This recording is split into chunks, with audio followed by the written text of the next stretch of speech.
berjuang menentang hawa nafsu mereka, nescaya kami akan tunjukkan kepada mereka jalan-jalan kami. Dan Rasulullah sallallahu alaihi wasallam juga telah bersabda di dalam hadis yang diriwayatkan oleh Imam Bukhari dan Imam Muslim, qala fa akhbirni anil ihsan, qala an ta'budallaha ka'annaka tarahu fa illam takun tarahu fa innahu yaraka. Artinya telah bertanya malaikat Jibril alaihi salam kepada Nabi Muhammad sallallahu alaihi wasallam, khabarkanlah, ceritakanlah olehmu kepadaku berkenaan dengan ihsan. Maka berkata Nabi Muhammad sallallahu alaihi wasallam, ihsan itu ialah bahawa engkau menta'abbudkan dirimu kepada Allah, engkau menyembahkan dirimu kepada Allah seolah-olah engkau melihatnya. Jika engkau tidak mampu melihatnya, maka ia, yakni merujuk kepada Allah, pastinya senantiasa melihat kepada segala amal-amal dan perbuatanmu. Baik, berpaksikan kepada dua sandaran dalil yang dikemukakan oleh penulis di dalam muqaddimah. Ada sebuah ayat yang diterangkan ada sebahagian daripada hamba-hamba Allah yang mereka melakukan sebuah perjalanan kerohanian, yang mereka memujahadahkan diri mereka. Mujahadah di sini bermaksud mereka berterusan bertempur, mereka berterusan berlawan dengan perkara-perkara yang dianggap sebagai kejahatan, perkara-perkara yang dianggap sebagai keburukan, perkara-perkara yang dianggap sebagai maksiat di dalam kehidupan. Dengan kata lain, mujahadah di sini ialah untuk mengisi diri-diri mereka, jiwa-jiwa mereka, rohani-rohani mereka, ruh-ruh mereka ini dengan amalan-amalan yang bersifat mahmudah. Dan mereka mujahadahkan diri mereka untuk menghilangkan, mengosongkan jiwa dan ruh mereka ini daripada sifat-sifat yang dikenali sebagai mazmumah. Dan perkara ini akan berterusan sekiranya mereka bermujahadah dari sudut tadi pada jalan-jalan kami, nescaya kami akan tunjukkan kepada mereka jalan-jalan kami. Maksud jalan-jalan kami yang ditunjukkan, ditaufikkan dan dihidayahkan oleh Allah Subhanahu wa taala ialah berkenaan dengan ilmu hakikat dan seterusnya sampai kepada ma'rifatullah Subhanahu wa taala. Manakala daripada hadis yang sudah terkerat dan terpotong, yang maksudnya hadis ini pada awalnya panjang, yang biasa kita temui dalam hadis yang kedua, yang biasanya kita belajar di dalam hadis 40 Imam Nawawi, berkenaan dengan iman, berkenaan dengan Islam, berkenaan dengan ihsan. Dan ini adalah salah satu daripada potongan berkenaan dengan ihsan, sebagaimana yang ditanyakan oleh malaikat Jibril kepada Rasulullah dan dijawab oleh Rasulullah. Ihsan itu ialah sebagaimana engkau berta'abbud, beribadah menyembah Allah seolah-olah engkau melihat Allah, seolah-olah engkau melihat Allah. Dan sekiranya engkau tidak mampu melakukan demikian untuk melihatnya, maka Allah itu tetap dapat melihat segala perbuatan, segala niat, segala amal, segala perilakumu. Jadi berpaksikan kedua-dua hadis ini lebih banyak lebih banyak menghubungkan kita dengan ilmu apa yang kita namakan sebagai tasawuf, ataupun meneruskan kepada ilmu yang dinamakan sebagai hakikat dan juga ilmu ma'rifat. Jadi sebelum kita mulakan dengan lebih mendalam, suka saya membawa sebuah kisah, yang mana kisah ini berlaku kepada salah seorang wali Allah yang terkenal, yang diberi nama Junaid bin Muhammad al-Baghdadi. Bagi peminat-peminat ilmu tasawuf dan orang yang sudah membiasakan diri dengan jalan ini, tentu nama ini bukanlah satu nama yang cukup asing bagi orang-orang yang telah lama mengikuti jalan ataupun dasar ini, iaitu Junaid bin Muhammad al-Baghdadi atau lebih selesa dipanggil Junaid al-Baghdadi. Beliau merupakan seorang ahli fiqh yang terkenal, juga seorang qadi di Baghdad, dan beliau juga merupakan seorang ahli tasawuf, wali Allah yang terkenal. Bahkan dia digelar ataupun diberi pangkat oleh wali-wali Allah yang sezaman dengannya dengan panggilan penghulu segala wali pada zamannya. Beliau mempunyai seorang guru yang juga mempunyai nama yang tak kurang terkenal dan popularitinya di merata-rata tempat. Guru yang dimaksudkan tersebut ialah yang bernama Sirri As-Saqati. Gurunya Sirri Saqati, muridnya Junaid al-Baghdadi. Sebenarnya mungkin ramai yang tidak tahu akan hubungan kekerabatan di antara kedua-dua nama ulama terkenal ini. Sirri As-Saqati adalah merupakan bapa saudara kepada Junaid al-Baghdadi. Dan di dalam dua-dua kitab, seumpama Hilyatul Awliya dan Tazkiratul Awliya yang berupa biografi-biografi wali Allah, pasti kedua-dua nama ini tidak akan dikecualikan daripada nama-nama besar sebaris dengan ulama-ulama tasawuf yang lain. Apa yang ingin saya kisahkan ialah pada suatu petang ditakdirkan Allah Subhanahu wa taala kedua-dua ulama tasawuf ini bertemu, kerana sejak sekian lama mereka tidak pernah bersua muka. Jadi ditakdirkan Allah bapa saudara Sirri As-Saqati ini bertemu dengan anak saudaranya, iaitu Junaid al-Baghdadi.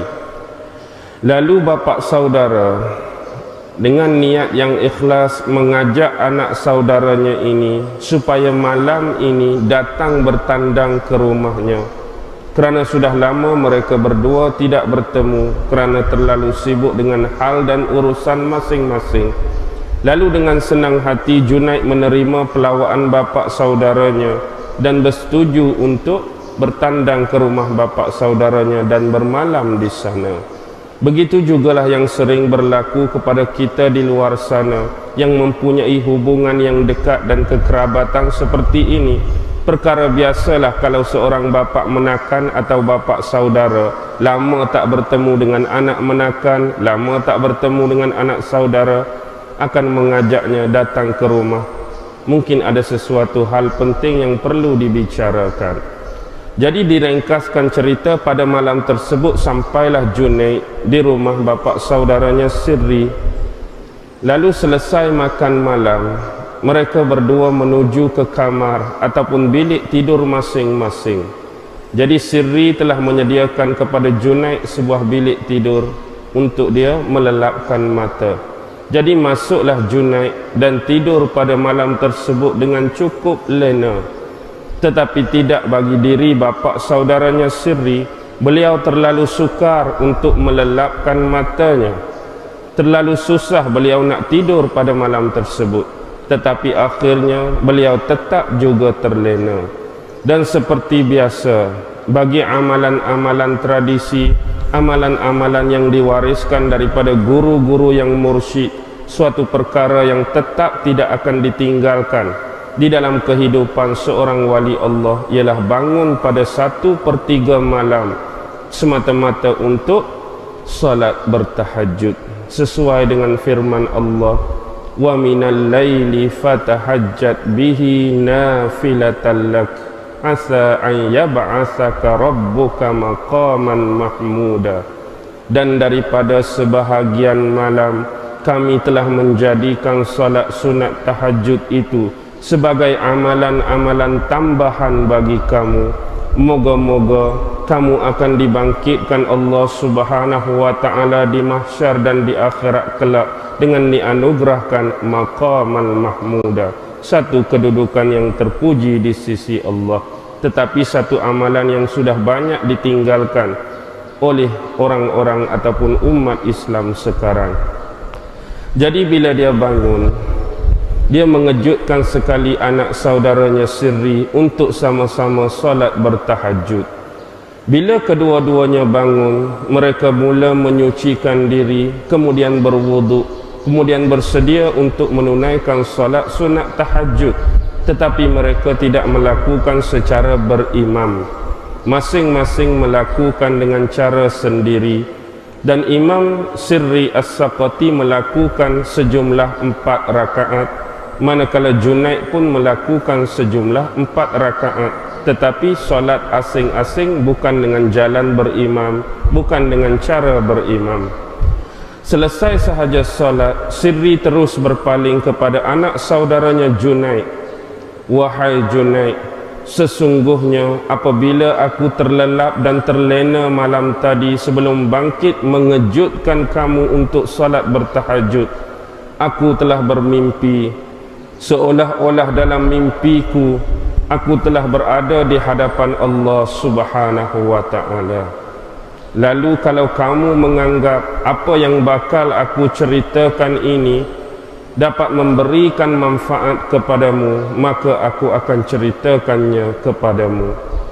Lalu Junaid berkata, teruskanlah bapak saudaraku, moga-moga adanya manfaat daripada mimpi yang dianugerahkan Allah kepadamu pada malam ini.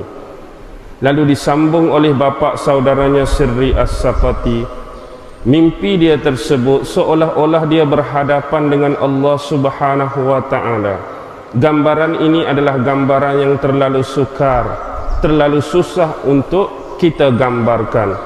Tetapi itulah gambaran yang telah diberikan di dalam kitab tersebut. Jadi bila berada di hadapan Allah, maka Allah Subhanahu wa ta'ala telah berkata kepadaku, wahai Sirri, sesungguhnya aku telah menciptakan sebahagian makhlukku yang aku namakannya sebagai manusia. Telah aku ciptakan sebahagian makhlukku yang aku namakannya sebagai insan. Sejak daripada Nabi Adam sampailah kepada makhluk terakhir yang akan aku jadikan daripada mereka. Bila semuanya telah selesai, maka ku panggil keseluruhan daripada manusia ini datang menghadap di hadapanku. Lalu bila semua manusia ini datang berhadapan menghadap dengan Allah Subhanahu wa ta'ala, lalu masing-masing mengatakan seolah-olah berjanji, seolah-olah berikrar, wahai Allah, wahai Tuhan kami, Engkaulah zat yang paling kami sayangi, Engkaulah zat yang paling kami cintai, Engkaulah zat yang paling kami kasihi. Itulah yang diungkapkan oleh sebahagian besar dan hampir keseluruhan manusia yang datang menghadap di hadapan Allah. Ketahuilah wahai Sirri, sebaik sahaja selepas itu aku mula menciptakan dunia. Bila sahaja selesai aku menciptakan dunia, daripada keseluruhan makhluk yang bernama manusia ini 9/10, dengan kata lain 90% jumlah yang besar dari mereka sudah mula lari meninggalkan aku. Mereka begitu terpesona dengan kenikmatan-kenikmatan dunia yang dijadikan. Mereka begitu terliur dengan kenikmatan-kenikmatan daripada dunia tadi. Maka yang tinggal cumalah 1/10, 10% daripada mereka. Dan bila 1/10 ini berada di hadapanku, selepas itu aku mula menciptakan syurga. Sebaik sahaja aku menciptakan syurga dengan jumlah yang semakin kecil 10% tadi, 9/10, 90% daripada hak kecil tadi juga sudah mula lari meninggalkan dan menghindarkan diri mereka dari aku. Masing-masing sibuk beramal semata-mata kerana mendapatkan ganjaran syurga. Masing-masing sibuk beribadah kerana nak tinggal di dalam kenikmatan syurga di akhirat kelak. Baki yang tertinggal cumalah 1/10 di kalangan mereka. Maksudnya daripada jumlah yang kecil tadi bertambah kecil, 10% saja yang tinggal selepas Allah menciptakan syurga. Begitulah dengan jumlah yang kecil ini kemudian aku menciptakan neraka, wahai Sirri. Dan bila aku menciptakan neraka 9/10 pula, 90% dari jumlah yang kecil ini mula menghindarkan diri, mula melarikan diri daripada aku, beribadah siang dan malam semata-mata nak mengelakkan diri daripada terkena azabku, iaitu neraka yang dijadikan tadi. Maka yang tinggal cuma jumlah yang semakin mengecil, 10% di kalangan mereka, 1/10. Selepas itu aku mula menciptakan ujian, aku menciptakan bala dan musibah. Dan 9/10 daripada mereka, dengan kata lain 90% daripada mereka juga sudah mula melarikan diri, menghindarkan diri daripada aku, sibuk berperang dengan ujian, sibuk berlawan dengan musibah, sibuk bertempur dengan bala-bala yang diberikan. Tetapi mereka tetap bertahan, mereka tetap bersabar. Yang tinggal cuma 1/10, yang tinggal cuma 10% daripada mereka, jumlah yang semakin mengecil. Lalu selepas itu yang tinggal berhadapan denganku, kutanyakan terus kepada mereka, wahai hamba-hambaku, apakah sebenarnya yang kamu inginkan? Sesungguhnya kami yang masih tersisa di hadapanmu, wahai Allah, kami tetap tidak berganjak, kami tetap ingin berbakti dan berkhidmat kepada kamu sebagaimana pada awalnya yang kami katakan, kami janjikan dan kami ikrarkan. Kami masih tetap setia menyintai kamu, kami masih tetap setia mengasihi kamu, kami masih tetap setia menyintai kamu. Alangkah hebatnya apa yang telah dilakukan oleh kamu setelah aku menciptakan dunia. Kamu tidak berserta dengan mereka yang lari meninggalkan aku semata-mata tergiur, semata-mata terpesona dengan keindahan-keindahan dunia. Alangkah hebatnya kamu, kamu tidak berserta dengan mereka yang melarikan diri daripadaku, yang mereka ini beribadat, mereka ini beramalan semata-mata nak mendapatkan kenikmatan-kenikmatan syurga. Alangkah hebatnya kamu apabila kamu juga tidak berserta dengan mereka yang melarikan diri daripadaku, beramal dan ibadat semata-mata nak mengelakkan diri daripada azabku neraka. Dan alangkah hebatnya kamu kerana kamu tidak berserta dengan mereka yang melarikan diri daripadaku, kerana telah disibukkan menghadapi ujian-ujian, bala-bala dan musibah yang diberikan. Lalu apakah sebenarnya yang kamu inginkan, wahai hambaku? Lalu mereka mengatakan, sesungguhnya telah berkecukupan bagi kami mengasihi, menyinta dan mengasihimu ya Allah. Kalau benarlah itu yang kamu inginkan, pasti aku akan berikan satu lagi ujian dan musibah kepada kamu. Tetapi kali ini lebih teruk dan lebih berat. Sesungguhnya jika ujian dan musibah ini aku timpakan kepada bukit dan kepada gunung ganang, pasti mereka tidak akan mampu untuk menahannya.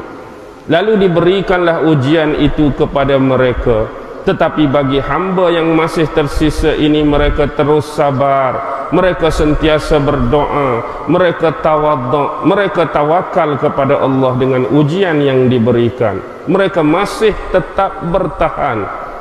Lalu dengan yang tersisa itulah Allah Subhanahu wa ta'ala telah memberitakan kepada Sirri, wahai Sirri, kamu lihatlah, inilah sebenarnya kekasih-kekasihku. Mereka lah sebenarnya yang benar-benar makrifat akanku.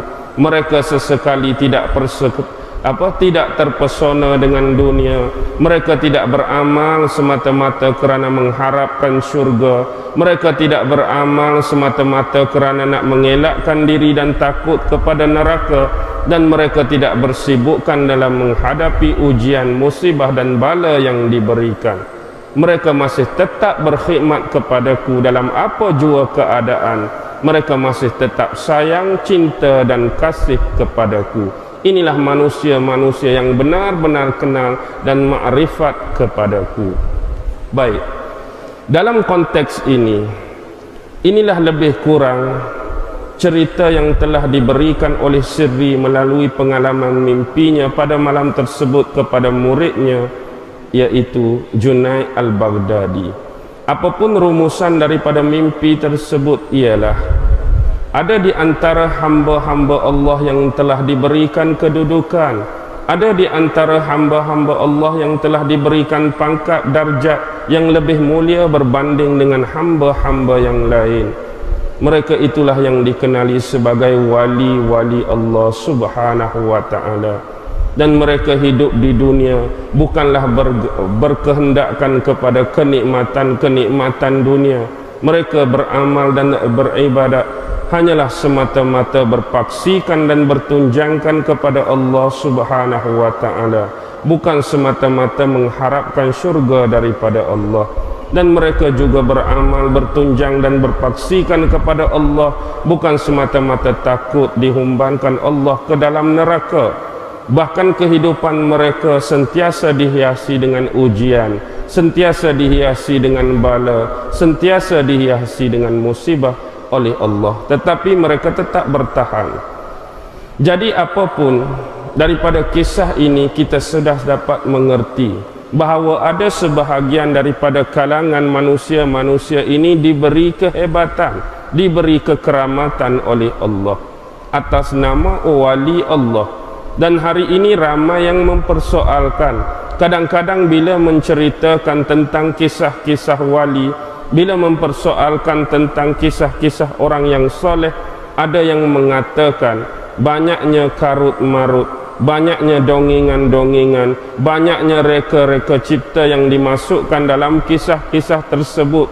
Bahkan ada yang mengatakan sehingga melampaui kisah-kisah kehebatan dan keagungan sahabat. Sebenarnya apa yang menjadi kepelikan dan keheranan kepada kita, kalau kita memahami dengan baik, sahabat-sahabat jauh lebih tinggi kewaliannya berbanding dengan wali-wali yang kita sebutkan. Imam-imam mazhab jauh lebih tinggi kewaliannya berbanding dengan wali-wali yang sedia ada. Sebenarnya kenapa mereka tidak digelar sebagai wali-wali Allah? Kerana mereka tertampan dengan gelaran-gelaran yang lebih pada zaman mereka. Gahnya mereka dengan gelaran awal itu menutup kewalian mereka. Megahnya nama-nama di depan mereka tadi menutup kewalian mereka. Sebagai contoh, di sisi Rasulullah mereka lebih masyhur dan dikenali dengan panggilan sahabat. Dan panggilan ini lebih mulia dan lebih aula diutamakan kepada mereka berbanding dengan nama wali Allah. Walhal walaupun mereka sahabat, mereka tetap wali-wali Allah. Tetapi kerana tagline sahabat itu tidak terkesan kepada kita, mereka ini adalah wali Allah. Begitu juga dengan imam-imam mazhab. Kerana di depan mereka sudah ada tagline imam, di depan mereka sudah ada pangkat imam yang menutup sebenarnya mereka juga adalah sebahagian besar dari wali-wali Allah yang mengambil dan berjalan dengan jalan-jalan tertentu. Tetapi tidak bagi yang biasa ini, yang corak kehidupan mereka mungkin sedikit berbeza, mengambil jalan dan cara pendekatan sendiri, yang di depan mereka tidak ada title sahabat, di depan mereka tidak ada title tabi'in, di depan mereka tidak ada tabi'in, imam-imam tertentu, mujtahid dan sebagainya. Yang inilah menyebabkan nama mereka lebih naik dan sinonim popular dengan ulama-ulama ataupun ahli-ahli beraliran tasawuf yang dikenali sebagai wali Allah. Apapun janganlah kita terlalu bersibuk-sibukkan dengan kata nama tadi. Apa yang penting ialah pelaksanaan dan jalan yang kita bawa di dalam hidup. Dalam konteks ini, lebih kurang kita pada pagi ini saya nak memberitakan, memang terlalu sukar, memang terlalu payah bagi kita untuk kita menerangkan tentang ilmu yang lebih mirip kepada hakikat, untuk kita menerangkan kepada ilmu yang lebih mirip kepada makrifat bagi mereka yang hidupnya berteraskan dan berdasarkan syariat semata-mata.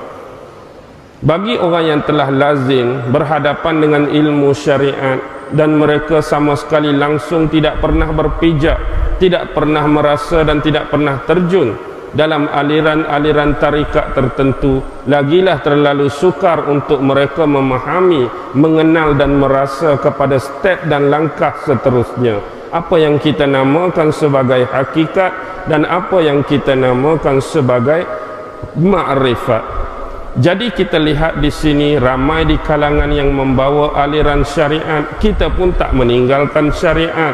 Mereka di kalangan ini ada yang menghafal banyak ayat-ayat Al-Quran, bahkan ada di aliran syariat ini sampai menghafaz keseluruhan Al-Quran dan menghafaz beratus-ratus serta beribu-ribu hadis.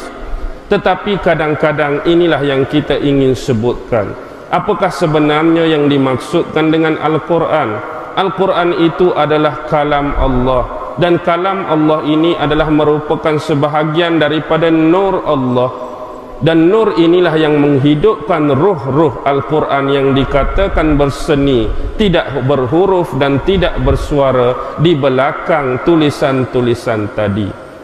Pada hakikatnya tulisan-tulisan tadi tidak mempunyai apa-apa makna, dia tidak memaknai pun, walhal tulisan-tulisan yang dibentuk tadi hanyalah berupa dakwah-dakwah yang berada di atas kertas-kertas.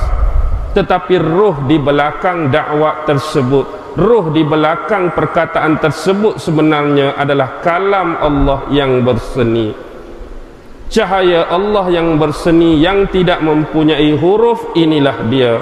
Yang tidak mempunyai suara, inilah dia. Jadi menerusi nur inilah Rasulullah mendapat pengetahuan yang luar biasa daripada Allah Subhanahu wa ta'ala. Kalaulah kita nak mendalami dan mencari Allah berdasarkan logik, kita nak mencari Allah berdasarkan pemikiran, kita nak mencari Allah berdasarkan rasional, kita nak cari Allah berdasarkan mantik, memang sampai bila pun kita tak akan dapat. Sebab akal ini adalah bersifat hadis, otak kita bersifat baru, dan apa yang ingin kita cari, apa yang ingin kita rasa, apa yang ingin kita kenal adalah satu zat yang bersifat qadim. Suatu yang baru tak akan mampu untuk mencari yang qadim. Satu yang bersifat lemah tak akan mampu untuk mencari satu zat yang cukup kuat, maha perkasa dan segala-galanya. Hanya bersandarkan pada pemikiran, pada logik, pada mantik. Tetapi Allah tidak membiarkan kita demikian. Dia telah menyediakan firman-firmannya, wahyu-wahyunya, ayat-ayatnya, dan Rasulullah antara sebagai pengantara untuk menyebarluaskan ilmu ini, untuk memperkenalkan kepada sebahagian besar makhluknya yang dinamakan manusia, untuk merintis jalan supaya dengan lebih mudah dan lebih dekat memperkenalkan Allah kepada kita semua. Jadi Rasulullah telah menunaikan tugas tersebut dengan sebaik-baiknya. Baki lagi sama ada kita mengenali jalan yang pernah dianjurkan, atau kita tidak pernah sesekali mengetahui sebenarnya ada jalan yang telah diberikan oleh Rasulullah kepada para sahabat baginda. Jadi kalaulah kita berdepan dengan mereka yang berdasarkan syariat semata-mata, mereka pasti akan menolak jalan-jalan yang telah diambil ini semata-mata di luar ilmu mereka, semata-mata di luar maklumat mereka, semata-mata di luar informasi yang dimiliki oleh mereka. Tidak pernahkah mereka mendengar hadis yang diriwayatkan oleh Abu Hurairah, hadis riwayat Abi Abdurrahman As-Salmi, sesungguhnya ada sebahagian ilmu itu yang aku namakan sebagai hayatil maknun. Apakah maksud hayatil maknun? Perhiasan yang sangat indah, yang mana hayatil maknun ini tersimpan dengan cukup rapi dan hanya dipunyai dan diketahui oleh ulama-ulama Allah. Dan sekiranya mereka menerangkan kepada orang lain tentang sifat ilmu hayatil maknun ini, maka semua akan menerimanya kecuali yang mengingkarinya, mereka yang tidak lagi hati mereka mempunyai zikir dan ingat kepada Allah. Ini hadis daripada Bukhari tentang penamaan Rasulullah kepada suatu ilmu khusus yang diberi nama hayatil maknun. Juga di dalam hadis masyhur yang lain yang diriwayatkan oleh Bukhari dan Muslim, juga daripada sahabat Abi Hurairah, sesungguhnya aku telah menerima daripada Rasulullah 2 kantung ilmu. Dengan kata lain, Abu Hurairah menerima daripada Rasulullah 2 jenis ilmu. Yang pertama ialah yang wajib aku menyebar luaskannya kepada sahabat-sahabat dan orang lain, yaitu ilmu syariat. Tetapi yang kedua ini tidak diwajibkan bagiku untuk menyebarkannya. Dan sekiranya aku menyebarkan, aku khawatir dan aku bimbang, bila aku sampaikan ilmu yang kedua ini, pasti kamu akan memerahkan leherku di antara ini dan ini. Dengan kata lain, kamu akan menghalalkan darahku. Inilah ilmu Hayatil Maknun, yang mana ilmu ini telah diijazahkan secara terus oleh Rasulullah kepada sebahagian para sahabat. Ilmu ini tidak disembunyikan, tetapi dia ialah ilmu yang khusus. Maksudnya sekiranya sahabat ingin memberitakan ilmu ini kepada sahabat-sahabat yang lain, dia terlebih dahulu terpaksa meminta keizinan yang khas daripada Rasulullah untuk menyampaikannya, tidak sebagaimana ilmu pertama yang didapati oleh Abu Hurairah. Jadi biasanya antara sahabat-sahabat yang mendapat ilmu khusus ini termasuklah Sayyidina Abu Bakar, termasuklah Sayyidina Ali karramallahu wajhah, termasuklah sahabat Sayyidina Salman Al-Farisi dan nama-nama yang lain, mengikut keutamaan dan kekhususan sahabat-sahabat tadi di samping keberadaan mereka bersama Rasulullah. Jadi kalau kita melihat demikian, janganlah kita terlalu khawatir, janganlah kita cepat melatah sekiranya apa yang kita sampaikan ini tidak dipersetujui oleh sebahagian besar masyarakat. Ilmu yang kita pamerkan ini tidak diterima oleh sebahagian besar masyarakat. Kalaulah kita rasakan tempat yang kita berdiri ini berteraskan kepada berdalilkan Al-Quran, berteraskan kepada hadis-hadis Nabi, berteraskan kepada warisan-warisan yang sampai kepada guru-guru yang mursyid, sampailah sanadnya bersambungan dengan Rasulullah, tidak ada sebarang kekhawatiran pun, tidak ada sebarang keluh kesah pun, tidak ada sebarang kegelisahan pun untuk kita perlu risau dan bimbangkan. Jadi sebenarnya bila melihat konteks ilmu Hayatil Maknun yang lebih menjurus kepada ilmu hakikat dan ma'rifat ini, jadi kembalilah kita kepada suatu kisah yang mana dirakamkan oleh Allah secara khusus di pertengahan surah Al-Kahfi. Di dalam surah Al-Kahfi telah dikisahkan tentang perjalanan, pengembaraan, permusafiran pencarian Nabi Musa alaihi salam bersama dengan salah seorang murid dan pembantunya, yaitu Yusha' bin Nun bin Afra'sin bin Yusuf alaihi salam. Yusha' bin Nun ini adalah sebahagian daripada Nabi yang bukan berpangkat Rasul. Dia ialah merupakan cicit kepada Nabi Yusuf alaihi salam daripada anaknya yang keempat, yaitu Afra'sin. Jadi diberitakan di dalam Al-Quran, perjalanan ini semata-mata untuk mencari seorang insan, mencari seorang individu yang cukup tipikal, yang ilmunya begitu spektakular dalam bahasa moden, dan ilmu yang diberikan oleh Allah